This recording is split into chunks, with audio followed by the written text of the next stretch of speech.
नमस्ते। पशुपति व्रत में क्या गलतियां हो जाती है जिनकी वजह से हमारी मनोकामनाएं पूर्ण नहीं हो पाती? क्यों कहा जाता है पशुपति व्रत में 5 पशुपति व्रत में इतनी शक्तियां होती है कि वह हमारे असंभव मनोकामना को भी पूर्ण कर देते हैं। जो भी व्यक्ति इन पशुपति व्रत को सही नियमों के साथ रखता है, उनकी मनोकामनाएं 5 व्रत होने से पहले ही पूरी हो जाती है।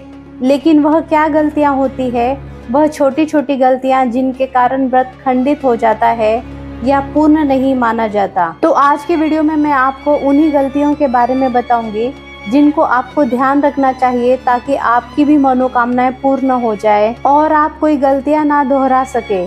तो चलिए इसी के साथ वीडियो में आगे बढ़ते हैं। देखिए, पहली जो गलती होती है वह होती है थाली को धो देना। पशुपति व्रत में सुबह जो थाली लेकर आप जाते हैं, वही थाली शाम को भी पूजा में लेकर जानी चाहिए। उस थाली की सामग्री वैसी ही रखनी होती है। जो थाली आप सुबह लेकर जाते हैं, उसे लाकर अपने घर के पूजा स्थान पर या अपने घर के मंदिर में या फिर किसी साफ सुथरे स्थान पर वैसे के वैसे रख देना होता है। उसे धोया नहीं जाता। शाम को जो सामग्री आपको लेकर जानी होती है, वह उसी थाली में लेकर जानी है। साथ में जो लोटा आप लेकर जाते हैं भगवान को पंचामृत या जल चढ़ाने के लिए, वह लोटा भी धोया नहीं जाता, क्योंकि शाम को भी अभिषेक करना होता है। अगर आप अभिषेक नहीं भी करते हैं तो शाम को कम से कम भगवान को गंगा जल के छींटे जरूर लगाना होता है। तो उसी लोटे के द्वारा लगाया जाता है, तो वह थाली और लोटा नहीं धोना चाहिए। यह पहली बड़ी गलती होती है जो लोग करते हैं। सुबह मंदिर से आकर पूजा की थाली धोकर रखते हैं। अब जो दूसरी गलती करते हैं वह यह, सुबह जो सामग्री लेकर जानी होती है वह बहुत थोड़ी थोड़ी ले जाते हैं। जैसे कि चंदन हो गया, सिंदूर हो गया माता पार्वती को तिलक करने के लिए, चावल हो गए, पुष्प हो गए, चीनी हो गई। यह सारी सामग्री ज्यादा लेकर जानी चाहिए, क्योंकि शाम को भी उसी सामग्री से आपको भगवान को तिलक करना है और दिए को प्रज्वलित करना है। ऐसा नहीं होना चाहिए कि शाम की थाली में आप वापस से सारा सामान रखें। यह वह गलती है जो लोग ज्यादा सामान नहीं लेकर जाते और फिर शाम को दोबारा उस थाली में सामग्री रखते हैं। तीसरी जो गलती होती है वह है, आप या तो मंदिर से लौटते समय कहीं पर रुक जाते हैं या किसी के घर चले जाते हैं। पशुपतिनाथ व्रत में अपने ही घर में व्रत रखा जाता है, या जहाँ भी आप यह रखते हैं तो मंदिर नहीं बदला जाता। जिस भी मंदिर में आप जाते हैं उसी मंदिर में 5 व्रत के लिए जाया जाता है। 5 व्रत की पूजा उसी मंदिर में होनी चाहिए, अलग अलग मंदिर में नहीं जाया जाता। दूसरी बात यह है कि व्रत वाले दिन आपको किसी और के घर का पानी या भोजन नहीं ग्रहण करना होता है, अपने ही घर का भोजन ग्रहण करना होता है। उसके साथ ही यह गलती होती है कि जब आप पूजा करके लौट रहे होते हैं तो सबसे पहले आपको अपने घर पर आना होता है और कोई काम से कहीं पर रुकना नहीं होता। इसमें एक खास बात होती है, जो लोग गलती करते हैं वह पूजा करने के बाद या तो कहीं चले जाते हैं या फिर कीर्तन हो रहा होता है उसमें रुक जाते हैं, या फिर किसी के साथ बातें करते करते पार्क की तरफ निकल जाते हैं। लोग सोचते हैं चलिए वॉक करके आते हैं, लेकिन जब आप पूजा के माध्यम से गए हैं, पूजा के भाव से गए हैं, तो आपको पूजा करके ही, पूजा समाप्त करके ही सीधा अपने घर पर आना होता है। चौथी गलती जो लोग करते हैं वह यह कि एक व्रत एक मंदिर में कर लेते हैं, दूसरा व्रत किसी और कारण से, किसी समस्या के कारण कहीं और चले गए तो दूसरा व्रत किसी और मंदिर में कर लेते हैं, या फिर 3-4 व्रत एक मंदिर में करके 5वां व्रत किसी और मंदिर में कर लेते हैं। तो इससे आपका व्रत खंडित हो जाता है। पशुपतिनाथ व्रत में जिस भी मंदिर में आप व्रत शुरू करते हैं, उसी मंदिर में आपको 5 व्रत करने होते हैं। सुबह और शाम के 5 व्रतों की पूजा आपको एक ही मंदिर में या फिर एक ही शिवालय में करनी चाहिए। पहले आपको निर्धारण कर लेना चाहिए कि आप यह 5 व्रत कौन से मंदिर में करना चाह रहे हैं, या फिर आपको कौन सा मंदिर पास है और कौन सा मंदिर दूर है। उसके हिसाब से आप पहले ही मंदिर को निर्धारित कर लीजिए। यह खास बात होती है। आप अपने मायके चले गए या फिर आप कहीं पर भी चले गए, लेकिन आपको मंदिर नहीं बदलना होता है। 5वीं गलती जो लोग करते हैं वह यह कि शाम को जो प्रसाद बनाते हैं, घर में अगर मीठा बना रहे हैं या बाजार से कुछ मीठा लेकर आए हैं, बर्फी लेकर आए हैं, या घर में खीर बना रहे हैं या हलवा बना रहे हैं, या सूजी का हलवा बना रहे हैं तो वे ज्यादा बना लेते हैं या ज्यादा मंगा लेते हैं ताकि परिवार के सभी सदस्य खा सके। तो वे क्या करते हैं, घर में बना रहे हैं तो वे 3 भाग को तो मंदिर ले जाते हैं, बाकी का घर पर ही प्रसाद छोड़ देते हैं। लेकिन पशुपतिनाथ व्रत में जो भी मीठा आप बना रहे हैं या बाजार से ला रहे हैं तो आपको वह घर पर नहीं छोड़ना, उसके 3 हिस्से करने हैं और तीनों भी हिस्सों को आप मंदिर ले जाएंगे। इसमें न ज्यादा प्रसाद बनाया जाता है न ज्यादा प्रसाद लाया जाता है, उतना ही बनाया जाता है जितना मंदिर में चढ़ेगा।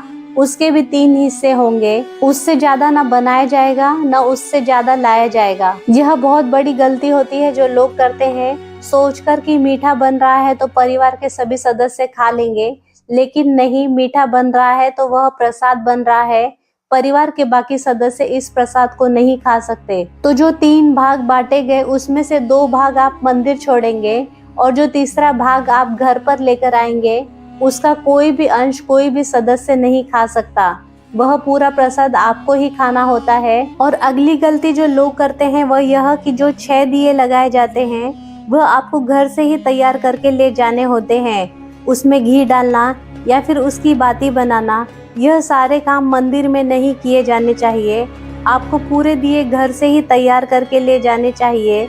7वीं गलती जो लोग करते हैं वह यह कि 5 दिए तो मंदिर में जला देते हैं, लेकिन जो छठा दिया थाली में है वह थाली से उतारते ही नहीं।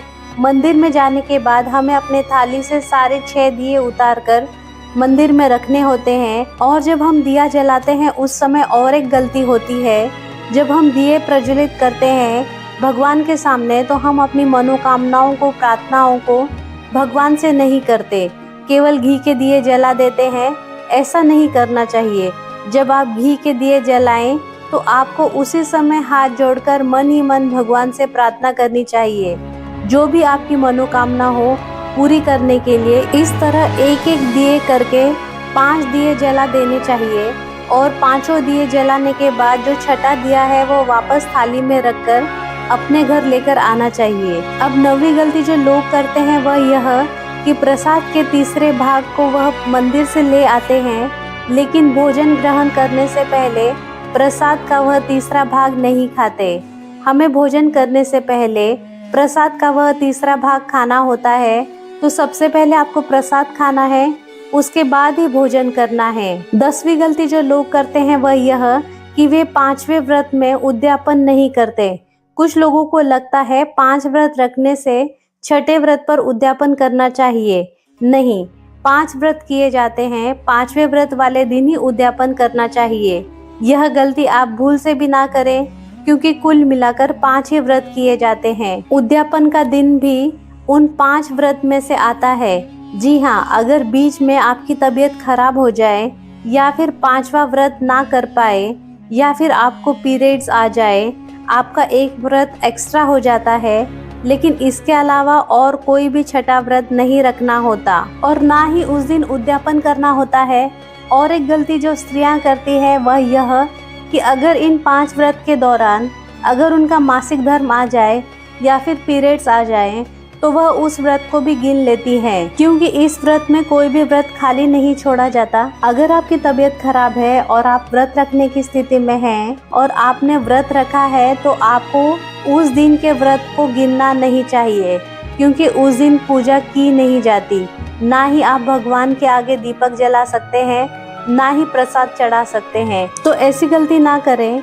5 व्रत में अगर आपको पीरियड्स आ जाएं तो उस दिन को आप ना गिने। आपको इसके अलावा एक और व्रत रखना होता है, यानी कि कुल मिलाकर टोटल 6 व्रत स्त्रियां रखेंगी अगर उनके पीरियड्स बीच में आ जाएं तो, और छठे दिन पर ही व्रत का उद्यापन करेंगी। 5 व्रत वही गिने जिस दौरान उन्होंने पूजा अर्चना पूरी विधि विधान से की है। 12वीं गलती जो लोग करते हैं वह यह कि उद्यापन के दिन जब वह सामग्री ले जाते हैं तो टूटे हुए चावल लेकर चले जाते हैं। उद्यापन के दिन आप 108 चावल चढ़ा सकते हैं या 108 मूंग चढ़ा सकते हैं या फिर बेलपत्र चढ़ा सकते हैं या फिर सफ़ेद पुष्प चढ़ा सकते हैं। जो भी आप श्रद्धा से आपके पास उपलब्ध हो वह चीज आप भगवान को समर्पित कर सकते हैं। लेकिन चावल लेकर जाते हैं तो वह चावल खंडित नहीं होना चाहिए, मतलब कि आप जिस चावल को शिवलिंग पर अर्पित करेंगे वह चावल टूटा हुआ नहीं होना चाहिए। इसके साथ ही एक और गलती जो आप करते हैं वह यह कि जब आप नारियल चढ़ाते हैं तो उस पर कभी कभी कलावा बांधना भूल जाते हैं। तो नारियल उद्यापन के समय जब अर्पित किया जाता है तो उस पर आपको कलावा बांधना भूलना नहीं है। जो आप कलावा बांधते हैं वह वस्त्र स्वरूप चढ़ाया जाता है, बिना कलावे के नारियल को नहीं चढ़ाया जा सकता। उद्यापन में तो यह सब गलतियां हैं जो हमसे जाने अनजाने में हो जाती है। और एक सबसे बड़ी गलती जो व्रत करते हैं उनसे भी हो जाती है, जो व्रत नहीं करते पूजा करते हैं उनसे भी हो जाती है। जो भी प्रसाद चढ़ाते हैं या फिर नारियल चढ़ाते हैं वह शिवलिंग की पीठिका पर रख देते हैं या फिर दिया जलाकर भी पीठिका पर रख देते हैं। हमें इस तरह की गलती नहीं करनी चाहिए। आपको जो भी प्रसाद चढ़ाना है, नारियल चढ़ाना है या फिर दिया जलाना है, सब कुछ आप जमीन पर शिव जी के सामने करिए, ना कि पीठिका पर सारी चीजें रखें। इन गलतियों का अगर हम ध्यान रखें तो हमारे व्रत को संपूर्ण होने से और व्रत को संपूर्ण फल मिलने से कोई नहीं रोक सकता। भगवान भोलेनाथ की अनंत कृपा हमारे परिवार पर होती है और हमारी मनोकामनाएं पूर्ण हो जाती है। अगर आपसे कोई भूल चूक हो जाती है तो भगवान से क्षमा याचना करिए और उस भूल को सुधारने की कोशिश करें कि आप यह गलती फिर ना दोहराएं। इस तरीके से आप अगर व्रत करते हैं तो आपको जरूर फल प्राप्त होगा और आपका व्रत जरूर सफल होगा। आज की वीडियो में बस इतना ही। अगर आपको मेरी दी हुई जानकारी अच्छी लगी हो तो प्लीज लाइक और शेयर करिए और मेरे चैनल को सब्सक्राइब करिए। Thank you.